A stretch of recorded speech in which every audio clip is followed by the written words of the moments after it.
Sa mga barkada ko, tunay kong mga kaibigan, kamusta na? Hindi man tayo magkakasama tulad ng dati. Masaya ako sa bawat tagumpay na nabot nyo.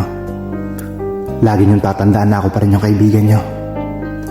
Sana dumating yung panahon na magkakasama ulit tayo.